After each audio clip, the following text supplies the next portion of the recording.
propose d'explorer un des endroits préférés des hommes de cette maison.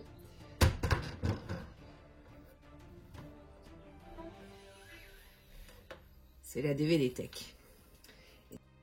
Dans la DVD Tech, il se cache des choses comme ça. Et là, je vous entends déjà me dire, elle va tout de même pas nous faire croire qu'à partir de Pirates des Caraïbes, elle est capable de nous parler de la Bourgogne. Eh bien, c'est mal me connaître. Tant mieux. Me voilà rassuré.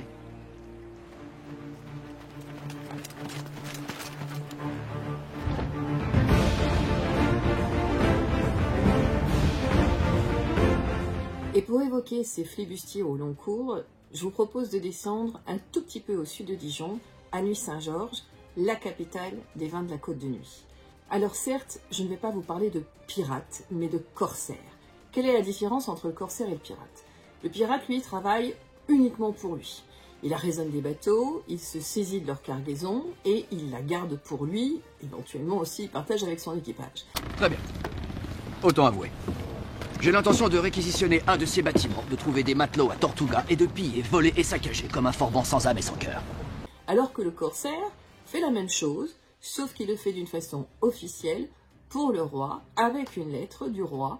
Et la cargaison qu'il aura donc saisie, il va la donner au roi et lui percevra une contrepartie de son butin. Hector, heureux de voir un confrère pirate entrer dans le grand monde. Pirate? Non, mais corsaire. Exécutant une mission sous l'autorité et la protection de la couronne. Ouais. Oui, je sais, vous allez me dire, mais qu'est-ce qu'elle raconte? La ville des corsaires, c'est Saint-Malo, et je fais un coucou du coup aux Malouins. Mais oui, Nuits-Saint-Georges aussi, c'est une ville de corsaires, et un corsaire qui, en prime, a été promu au rang de héros national après la Révolution française.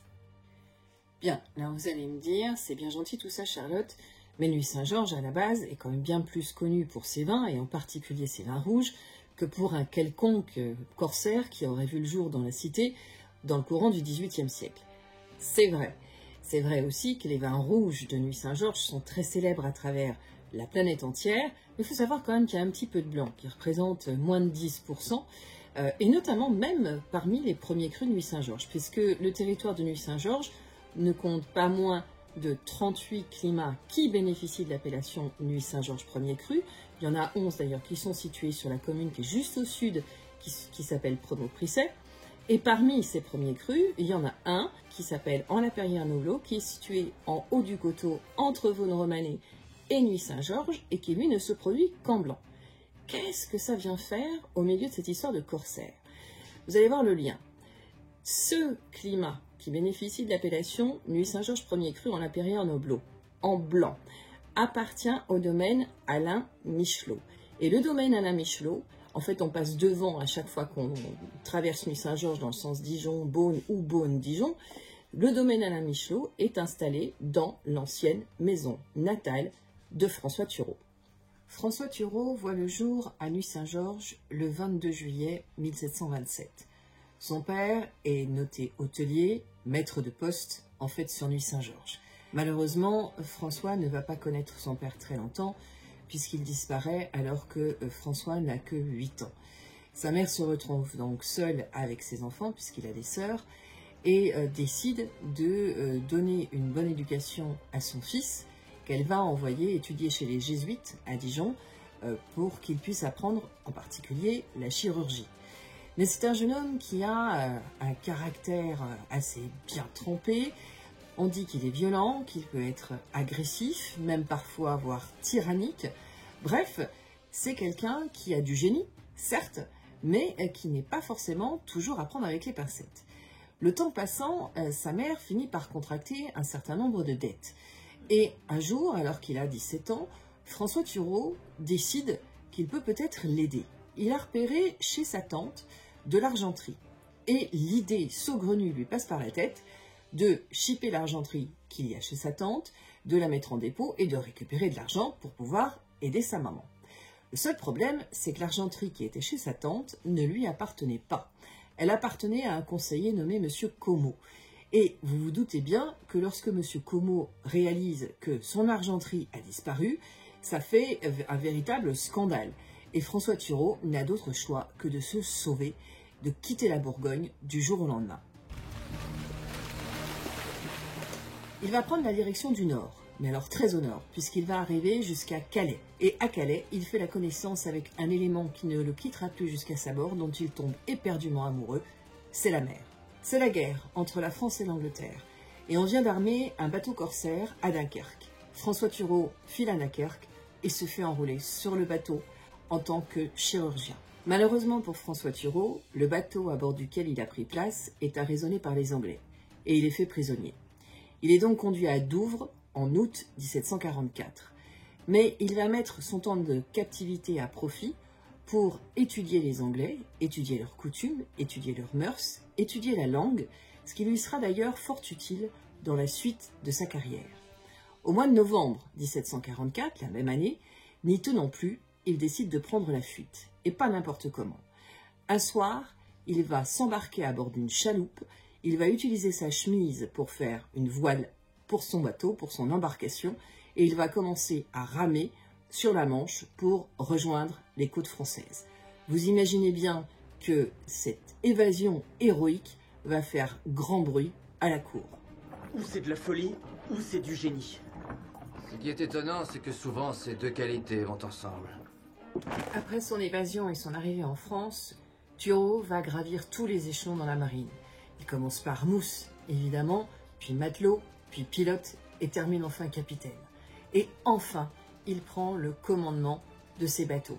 Et dès le départ, il montre qu'il est un capitaine habile, un capitaine qui ne recule devant rien, auquel rien ne résiste, pas même les pires tempêtes. Et jusque dans les années 1760, il va faire des ravages tels qu'à un moment, le ministre anglais va dépêcher tous les bateaux de la flotte anglaise pour arraisonner Turreau coûte que coûte, puisqu'il met à mal tous les bateaux de la marine anglaise. Il est devenu la bête noire de l'Angleterre. Réquisitionner. On réquisitionne ce bâtiment, terme nautique. Il pille, il vole, il arraisonne, il brûle les bateaux, récupère les marchandises. Bref, on dit de lui qu'à lui seul, il venge l'intégralité du royaume de France. C'est sûrement le meilleur pirate que j'ai jamais vu. Il semblerait en effet. En 1759, Turreau est couvert de gloire. On ne parle que de lui, on ne jure que par lui. Il est le corsaire ultime, suprême de toute la flotte française. Malheureusement, parfois, les histoires héroïques se terminent de façon héroïque, même si elles sont dramatiques. Diable les misérables têtes d'œufs qui ont inventé les pourparlers! C'est sûrement les Français. À cette époque, Turreau se risque à proposer au roi de France, à Louis XV, de préparer une invasion vers l'Angleterre. On prépare le tout et Turreau part en expédition avec 3 frégates. Évidemment, on n'est pas dans les mers des Caraïbes, on est dans les mers du Nord, les mers d'Écosse, les mers d'Angleterre, les mers d'Irlande. Et malheureusement pour Turreau, le capitaine Elliot de la flotte anglaise va réussir à le rattraper, va s'acharner sur lui et va finir par couler son bateau.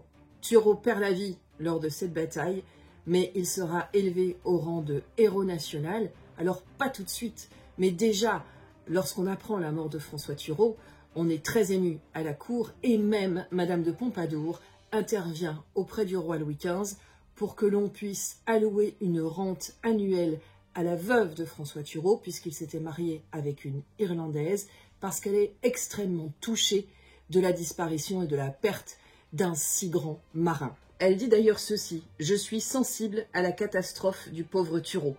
On m'a recommandé sa famille et malgré le malheur du temps, je ferai mon possible pour la consoler un peu de la perte de ce brave homme qui méritait un meilleur sort. Il a fait des prodiges avec 3 petites frégates et tenu en échec les flottes anglaises pendant plus d'1 an. J'ai l'idée que s'il eut le commandement de celle de Brest, les choses auraient pris un meilleur ton. Il a vécu et il est mort en héros. Les Anglais même le craignaient et l'admiraient. C'en est assez pour sa gloire, mais ce n'est pas assez pour celle de la France. Il était la dernière espérance de notre marine et malheureusement, il n'est plus. 30 ans après la disparition de François Turreau, en pleine période révolutionnaire, on décide d'allouer une rente à vie à son unique descendante et héritière, sa fille unique, puisqu'entre-temps, son épouse avait disparu. Mais l'Assemblée décide et vote cette rente annuelle à l'attention de la fille de François Turreau. Mais malheureusement, le temps efface petit à petit le souvenir de ces grands hommes et de ces héros du passé. Mais la prochaine fois que vous passerez en Bourgogne et que vous viendrez à Nuits-Saint-Georges, vous vous rappellerez que Nuits est non seulement une cité vineuse, mais aussi une cité corsaire. En attendant, prenez soin de vous.